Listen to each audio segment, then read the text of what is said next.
Hormuz जलडमरू मध्य किन दो देशों को अलग करती है? The state of Hormuz which has been in the news recently separates which two countries? Comment करके बताइए सर। ठीक है, सभी लोग कमेंट करके इस प्रश्न का उत्तर दें, फिर बाद में इसको मैं एक्सप्लेन करता हूं। ठीक है, तो ऑप्शन नंबर ए दे रहे हैं, यानी कि बहुत से बच्चों ने इसका उत्तर गलत दिया है, क्योंकि आप में से बहुत सारे लोग व्हाट्सएप यूनिवर्सिटी या पर मुझे लगता है कि न्यूज चैनल को देख करके उत्तर बताना चाहते हैं। ये बात सत्य है कि करंट में जो विवाद चल रहा है वो ईरान और इजराइल के बीच में चल रहा है। विवाद भले ही ईरान और इजराइल के बीच में है, लेकिन यह जल संधि का जो आपने उत्तर दिया है वो गलत हो जाएगा। ठीक है, ईरान और इजराइल के बीच में नहीं है, यह जल संधि ईरान और ओमान के बीच में है। इसको मैं मैप के माध्यम से एक्सप्लेन करता हूं। ठीक है, ईरान और ओमान दोनों के दोनों जो कंट्रीज हैं ये मोस्टली यहां पर मॉमडन ज्यादातर यहां पर रहते हैं। ईरान जो जिसकी राजधानी तेहरान है, ओमान जिसकी राजधानी मस्कट है। ओमान वो एरिया है जो अरब प्रायद्वीप में आता है, और ईरान, इराक और अफगानिस्तान, पाकिस्तान वो एरिया है जो भारत के पश्चिमी क्षेत्र में आपको देखने को मिलेगा। ठीक है, अब मैं आपको इसको मैप के माध्यम से समझाता हूं। ठीक है, ध्यान से देखिएगा। यहां पर मान लो हमारा इंडिया है, दिस इज इंडिया, यहां पर हमारा इंडिया है। जब हम इंडिया के पश्चिम में जाएंगे, वेस्ट में जाएंगे, हम क्या है पश्चिम में जा रहे हैं, तो आपको ईरान, भारत के पश्चिम में पाकिस्तान मिलता है, फिर अफगानिस्तान आता है, फिर जाकर के दोस्तों ईरान आएगा, है ना। तो यहां पर जो आप एक ऊपर वाला हिस्सा देख रहे हैं, मैं रेड लाइन बना रहा हूं, ये पूरा का पूरा हिस्सा जहां जहां पे आपको ये रेड लाइन दिखाई दे रही है, ये पूरा हिस्सा आपका, ये पूरा हिस्सा ऊपर वाला क्या है, ईरान है। This is Iran. ठीक है, ये भी ईरान है, इधर भी ईरान है, और इधर भी आपका ईरान ही है।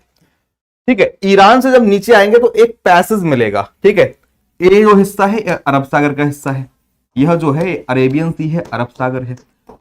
अरब सागर का वो हिस्सा जब हम पश्चिम में अरब सागर के आएंगे तो अरब सागर के एक हिस्से को हम गल्फ ऑफ ओमान कहते हैं। गल्फ ऑफ ओमान का मतलब है ओमान की खाड़ी। ये अरब सागर का पश्चिमी हिस्सा है जिसको हम ओमान की खाड़ी के नाम से जानते हैं। ठीक है, ओमान की खाड़ी के पानी को पर्शियन गल्फ का मतलब होता है दोस्तों फारस की खाड़ी, फारस की खाड़ी, इसको पर्शियन गल्फ कहते हैं। ठीक है, फारस की खाड़ी के पानी को ओमान की खाड़ी से मिलाता है। जल संधि का मतलब क्या होता है? जल संधि जो होती है, जो एक वाटर स्टेट होती है, वो दो जल निकायों को, दो भौतिक जल राशियों को मिलाती है और दो स्थल खंडों को अलग करती है। तो मिला किसको रही है? ओमान की खाड़ी वाले पानी को मिला रही है किससे? फारस की खाड़ी, क्योंकि बीच में जो आपको हिस्सा दिखाई दे रहा है ये है स्ट्रेट ऑफ हार्मुज, ये हार्मुज जल संधि है। हार्मुज जल संधि दो जल निकायों को मिला रही है और दो स्थल खंडों को, एक ईरान है और नीचे वाला जो हिस्सा दिखाई दे रहा है, ये हिस्सा जो दिखाई दे रहा है, this is known as Muscat. ये मस्कट है, मस्कट यानी कि ओमान है। ओमान जो कैपिटल मैंने बताया है मस्कट। तो ओमान को अलग कर रही है किसके साथ में? ईरान के साथ में, क्योंकि दो स्थल खंडों को अलग करती है और दो जलीय निकायों को दोस्तों मिलाती है। तो ये पॉइंट आपको याद रखना है। ये जो जलसंधि मैंने बताया है, ये जलसंधि ईरान और ओमान के बीच में है। तो आपने सर ये क्यों पूछ लिया हमसे कि हाल ही में चर्चा में रहा, बहुत सारे लोगों ने इजराइल उत्तर दे दिया। मेरे भाई, इसकी ना कुछ एक इंपॉर्टेंस है, इस जलसंधि की एक इंपॉर्टेंस है। अब क्या इंपॉर्टेंस है भाई? दुनिया में जितना भी तेल प्रोड्यूस होता है, दुनिया में जितना भी तेल यानी कि आपका जो एक क्रूड ऑयल है, ठीक है, ये प्रोड्यूस होता है, इसका करीबन 20 से 30% ऑयल जो होता है वो इस पैसेज से पास होता है। आपको जानकारी के लिए बता दें कि ये जो नीचे वाला हिस्सा दिखाई दे रहा है, यहां पे ए ओमान है, ये भी ओमान का हिस्सा है, ये आपका यूएई है। यूएई के नीचे यहां पे आएंगे तो आपको सऊदी अरब मिलेगा और भी बहुत सारी गल्फ कंट्रीज मिलेगी। गल्फ कंट्रीज वो है जिनको हम खाड़ी देश बोलते हैं। ज्यादातर देश ऑयल रिच है, ऑयल बहुत अच्छी मात्रा में होता है। कुवैत हो गया, जॉर्डन हो गया, बहुत सारे ऐसे देश हैं। तो ध्यान देना, मान लो यहां पर कोई कंट्री ऑयल प्रोड्यूस करती है तो इस कंट्री को यदि अपने ऑयल को भारत या अन्य किसी पूर्वी देश में भेजना है तो उनको इस हिस्से से, यहां से अपने तेल के टैंकरों को पास करके इस तरफ भेजना होता है। ठीक है, अब है क्या भैया, जो स्ट्रेट ऑफ हार्मुज है इस पर कंट्रोल किसका है? इस पर कंट्रोल ईरान का है, कुछ कंट्रोल इस पर ओमान ने भी करके रखा है। लेकिन जो मुख्य आपका रणनीतिक नियंत्रण है ठीक है, वो पूरा का पूरा ईरान ने यहां पे लगा रखा है। अब हुआ क्या है रिसेंटली कि इजराइल, जो कि इसके हम और थोड़ा पश्चिम में आएंगे ना, वेस्ट में, तो मैं इजराइल एक कंट्री मिलेगी, इजराइल और ईरान का चल रहा है युद्ध, ठीक है।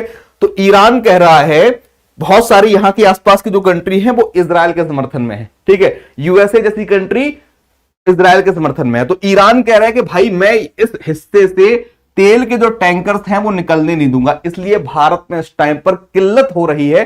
तेल की तो खैर इतनी नहीं हो रही है, लेकिन अभी किल्लत भारत में हो रही है एलपीजी, क्योंकि इस क्षेत्र से दोस्तों एलपीजी लिक्विड पेट्रोलियम गैस भी भारत आती है, ठीक है।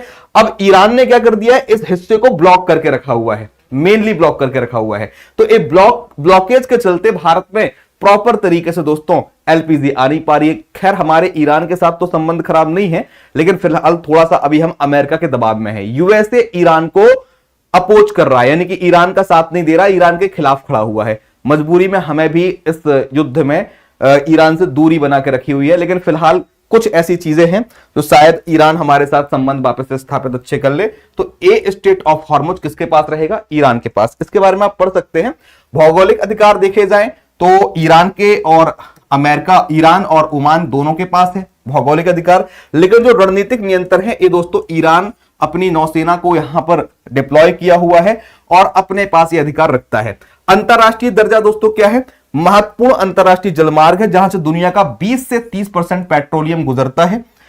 यह अंतरराष्ट्रीय समुद्री कानून UNCLOS एक पेट्रोलियम के लिए बनाया गया, तेल के लिए बनाया गया कानून है, जो जहाजों को बिना शुल्क के पारागमन अधिकार यानी कि ट्रांजिट पैसेज प्रदान करता है। फिलहाल ईरान का अधिकार है तो ईरान ने क्लोज कर दिया है। अमेरिका भी दोस्तों यहां पर अपनी उपस्थिति बनाए हुए, दावा ईरान का है, लेकिन अमेरिका भी अपनी नौसेना को यहां पर भेज करके अधिकार जमाने का प्रयास करता रहता है। तो ये दोस्तों जानकारी थी किसके बारे में, हॉर्मुज जल डमरू मध्य के बारे में।